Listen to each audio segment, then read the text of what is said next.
अब तक जो कुछ भी चर्चाएं डिस्कशन हुआ है उसमें सभी राज्य इन्वॉल्व हैं, अफसर लेवल पे इन्वॉल्व है, दुनिया के अनुभवों को भी शेयर, लेकिन फिर भी मुख्यमंत्रियों का अपना एक विशेष अनुभव होता है।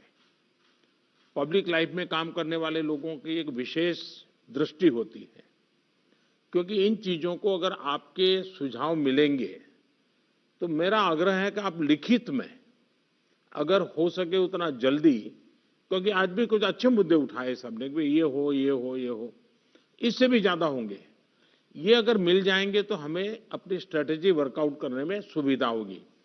और ये कोई किसी पे थोप नहीं सकता है। भारत सरकार निर्णय करे कि हम ये करेंगे और राज्य सरकार, ऐसा नहीं हो सकता। हम सबको मिलकर के ही इस चीज को आगे बढ़ाना पड़ेगा और इसलिए सबके विषयों का बड़ा महत्व है। कोरोना संक्रमण से जुड़े जो प्रेजेंटेशन हुए उनमें भी काफी जानकारियां उभर कर आई है।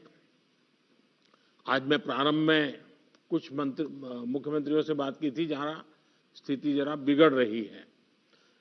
जहां तक वैक्सीन का सवाल है, वैक्सीन की स्थिति और डिस्ट्रीब्यूशन को लेकर भी जो कुछ भी चर्चाएं हुई है, एक प्रकार से मीडिया में जो चलता है वो अलग चीज होती है। हमें तो इन चीजों को ऑथेंटिकली ही आगे बढ़ना पड़ेगा, क्योंकि हम सिस्टम का हिस्सा है।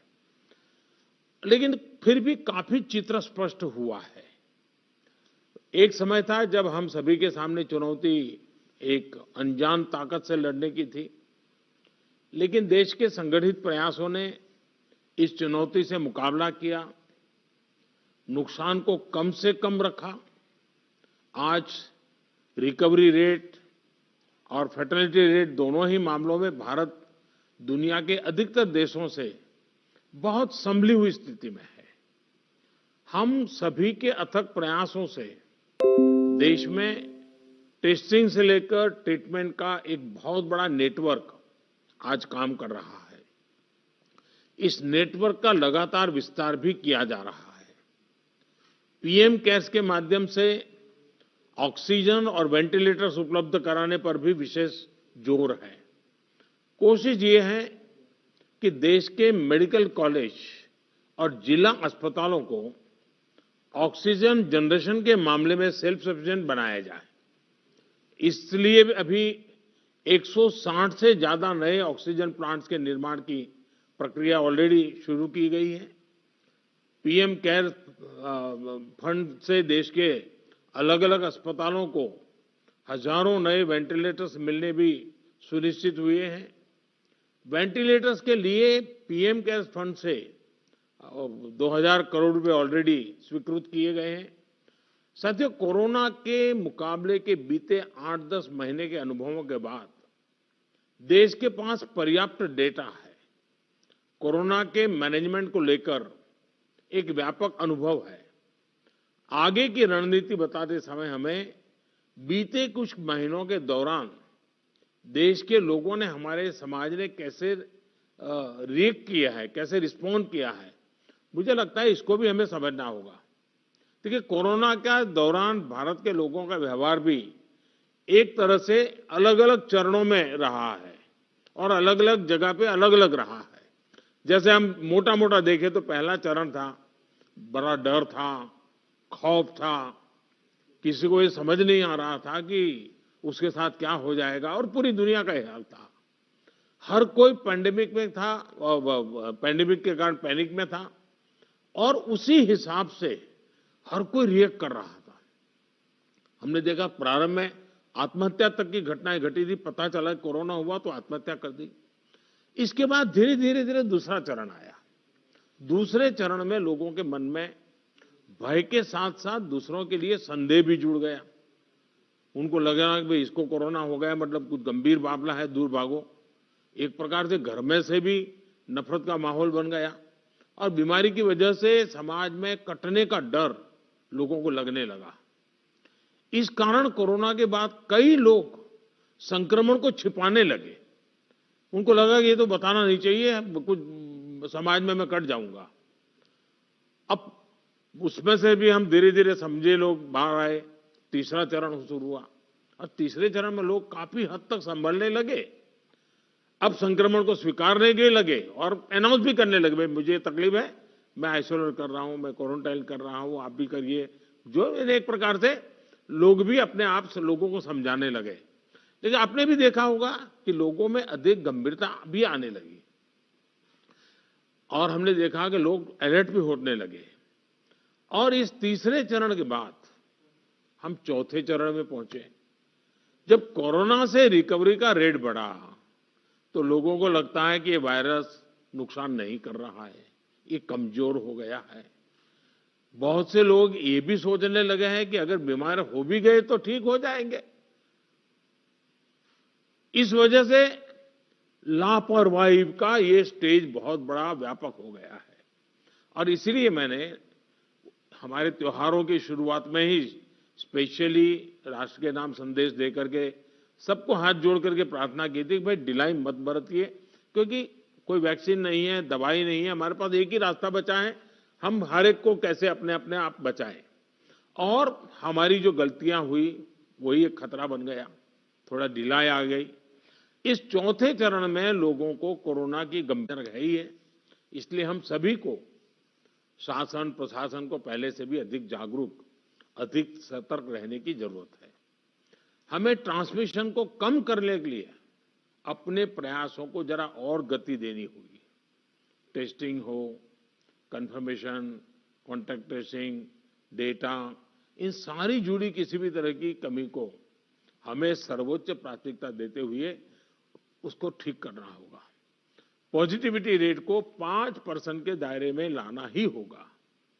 और मैं मानता हूं छोटी छोटी इकाइयों पर कहिए कि भाई एक क्यों बढ़ा, आधा क्यों बढ़ा, 2 क्यों बढ़ा। हम राज्य के स्केल पर चर्चा करने के बजाय अब जितनी लोकलाइज चर्चा करेंगे शायद हम एड्रेस जल्दी कर पाएंगे। दूसरा, हम सबने अनुभव किया है कि आरटीपीसीआर टेस्ट का अनुपात बढ़ना चाहिए। जो घरों में आइसोलेटेड मरीज हैं उनकी मॉनिटरिंग ज्यादा बेहतर तरीके से करनी होगी। आप भी जानते हैं कि अगर वहां थोड़ी भी ढिलाई रही तो मरीज बहुत गंभीर स्थिति में अस्पताल आता है, फिर हम बचा नहीं पाते हैं। जो गांव है, कम्युनिटी के स्तर पर हेल्थ सेंटर हैं, उनको भी हमें ज्यादा इक्विप करना ही होगा। गांव के आसपास भी इंफ्रास्ट्रक्चर ठीक रहे, ऑक्सीजन की सप्लाई पर्याप्त रहे, ये हमें देखना होगा। हम लोगों का लक्ष्य होना चाहिए कि फैटेलिटी रेट को 1% से भी नीचे लाए। और वो भी मैंने जैसे कहा, छोटे छोटे इलाके में देखा जाए एक मृत्यु हुई क्यों हुई, जितना इतना फोकस करेंगे तब स्थिति को संभाल पाएंगे। और सबसे बड़ी बात, जागरूकता अभियानों में कोई कमी ना आए। कोरोना से बचाव के लिए जो जरूरी मैसेजिंग है, इसके लिए समाज को जोड़े रखना होगा। जैसे कुछ समय पहले हर संगठन, हर प्रभावी व्यक्ति को हमने एंगेज किया था, उन्हें फिर एक्टिव करना होगा। साथियों, आप भली भांति परिचित हैं कि कोरोना की वैक्सीन को लेकर इंटरनेशनली और नेशनली किस तरह की खबरें आ रही हैं। आज दुनिया में भी और देश में भी, जैसा अभी आपको प्रेजेंटेशन में पूरा डिटेल बताया गया, करीब करीब आखिरी दौर पर वैक्सीन के रिसर्च में काम पहुंचा है। भारत सरकार हर डेवलपमेंट पर बारीकी से नजर रखे हुए हैं, हम सबके संपर्क में भी हैं। और अभी ये तय नहीं है कि वैक्सीन की 1 डोज होगी, 2 डोज होगी या 3 डोज होगी। ये भी तय नहीं है कि इसकी कीमत कितनी होगी, उसकी कीमत कितनी होगी, ये कैसे होगी। यानी अभी भी इन सारी चीजों के सवालों के जवाब हमारे पास नहीं है, क्योंकि जो इसके बनाने वाले हैं, दुनिया में जिस प्रकार की कॉर्पोरेट वर्ल्ड भी है, उनका भी एक कंपटीशन है। दुनिया के देशों के भी अपने अपने डिप्लोमेटिक इंटरेस्ट होते हैं। WHO से भी हमें इंतजार करना पड़ता है। तो हमें ये इन चीजों को वैश्विक संदर्भ में ही आगे बढ़ना पड़ेगा। हम इंडियन डेवलपर्स और मैन्युफैक्चरर के साथ भी हमारी जो भी टीम काम कर रही है पूरी तरह संपर्क में है। इसके अलावा ग्लोबल रेगुलेटर्स, अन्य देशों की गवर्नमेंट्स, मल्टीलेटरल इंस्टीट्यूशंस और साथ ही इंटरनेशनल कंपनीज, सभी के साथ जितना संपर्क बढ़ सके, जितनी यानी रियल टाइम कम्युनिकेशन हो, इसके लिए पूरा प्रयास, एक व्यवस्था बनी हुई है। साथियों, कोरोना के खिलाफ अपनी लड़ाई में हमने शुरुआत से ही एक एक देशवासी का जीवन बचाने को सर्वोच्च प्राथमिकता दी है। अब वैक्सीन आने के बाद भी हमारी प्राथमिकता यही होगी कि सभी तक कोरोना की वैक्सीन पहुंचे, उसमें तो कोई विवाद हो ही नहीं सकता है। लेकिन कोरोना की वैक्सीन से जुड़े भारत का अभियान अपने हर नागरिक के लिए एक प्रकार से नेशनल कमिटमेंट की तरह है। इतना बड़ा टीकाकरण अभियान स्मूथ हो, सिस्टमैटिक हो और सस्टेन हो, ये लंबा चलने वाला है। इसके लिए हम सभी को, हर सरकार को, हर संगठन को एकजुट होकर के कोऑर्डिनेशन के साथ एक टीम के रूप में काम करना ही पड़ेगा। साथियों, वैक्सीन को लेकर भारत के पास जैसा अनुभव है वो दुनिया के बड़े-बड़े देशों को भी नहीं है। हमारे लिए जितनी जरूरी है स्पीड है, उतनी ही जरूरी है सेफ्टी भी है।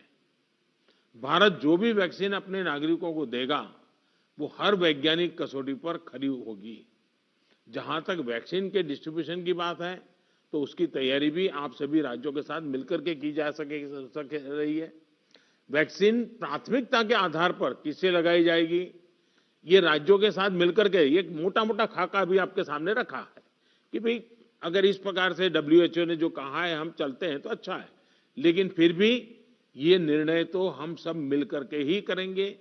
हर राज्यों के सुझाव का महत्व इसमें बहुत रहेगा, क्योंकि आखिरकार उनको अंदाज है कि उनके राज्य में ये कैसे होगा। हमें कितनी अतिरिक्त कोल्ड स्टोरेज की जरूरत रहेगी, मुझे लगता है कि राज्यों ने इस पर अभी बल देकर के व्यवस्थाएं खड़ी कर देना शुरू कर देना चाहिए। कहाँ-कहाँ ये संभव हो गए, उसके पैरामीटर्स क्या हो गए, उस पर हमें यहाँ से सूचनाएं तो डिपार्टमेंट को चली गई है, लेकिन इसको अब इम्प्लीमेंट करने के हमने रेडी रखना पड़ेगा। और जरूरत पड़ी तो अतिरिक्त सप्लाई भी सुनिश्चित की जाएगी और इसका विस्तृत प्लान बहुत जल्द ही राज्य सरकारों के साथ मिलकर के तय कर दिया जाएगा। हमारी राज्यों की और केंद्र की टीम साथ लगातार वो बातचीत कर रहे हैं, काम चल रहा है। केंद्र सरकार ने राज्यों से कुछ समय पहले आग्रह किया था कि स्टेट लेवल पर एक स्टीयरिंग कमेटी एवं स्टेट और डिस्ट्रिक्ट लेवल पर टास्क फोर्स का, और मैं तो चाहूंगा कि ब्लॉक लेवल तक हम जितना जल्दी ये व्यवस्थाएं खड़ी करेंगे और किसी न किसी एक व्यक्ति को काम देना पड़ेगा। इन कमेटियों की रेगुलर बैठकें हो, उनकी ट्रेनिंग हो, उनकी मॉनिटरिंग हो, और जो ऑनलाइन ट्रेनिंग होती है वो भी शुरू हो। हमें हमारा रोजमर्रा के काम के साथ कोरोना से लड़ते लड़ते भी इस एक व्यवस्था को भी विकसित तुरंत करना पड़ेगा, ये मेरा आग्रह रहेगा। जो कुछ सवाल आपने कहे हैं, कौन सी वैक्सीन कितनी कीमत में आएगी, ये भी तय नहीं है। मूल भारतीय वैक्सीन अभी 2 मैदान में आगे हैं, लेकिन बाहर के साथ मिलकर के हमारे लोग काम कर रहे हैं।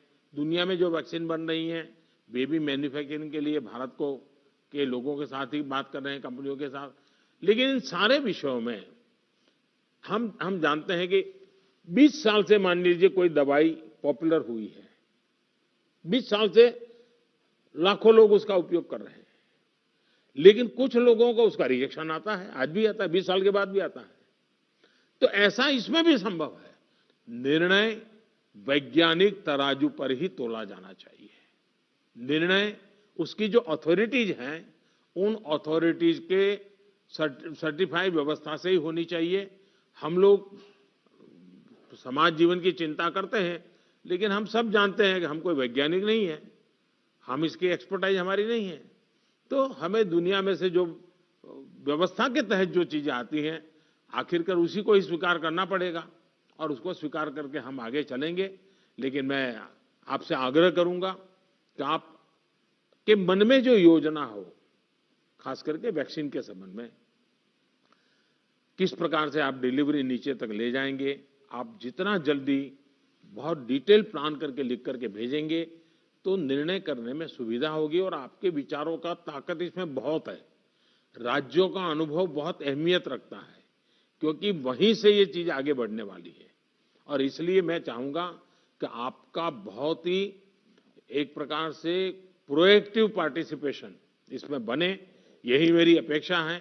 लेकिन मैंने पहले ही कहा, वैक्सीन अपनी जगह पे है, वो काम होना है, करेंगे, लेकिन कोरोना की लड़ाई जरा भी ढीली नहीं पड़नी चाहिए, थोड़ा सा भी ढिलास नहीं आनी चाहिए। यही मेरी आप सबसे रिक्वेस्ट है। आज मेरी तमिलनाडु और पुडुचेरी के मुख्यमंत्रियों से बात करने का मुझे अवसर मिला। आंध्र से मैं फोन नहीं कर पाया था सुबह। एक साइक्लोन हमारे पूर्वी तट पे एक्टिव हुआ है, वो कल शायद तमिलनाडु, पुडुचेरी और आंध्र का कुछ हिस्सा वहाँ पर आगे बढ़ रहा है। और सारी भारत सरकार की टीमें बहुत एक्टिव हैं, सब लोग गए हैं। मैंने आज 2 आदरणीय मुख्यमंत्री जी से बात की थी, आंध्र के मुख्यमंत्री जी से अभी इसके बाद बात करूंगा। लेकिन सबके लिए पूरी तरह भारत सरकार और राज्य सरकारें मिल करके, और पहला काम खाली करवाना, लोगों को बचाना, इस पर हमारा जोर रहे। फिर एक बार मैं आप सबका बहुत आभारी हूँ, आप सबने समय निकाला। लेकिन मैं आग्रह करूंगा कि आप जल्दी से मुझे कुछ न कुछ जानकारियां भेजिए। धन्यवाद।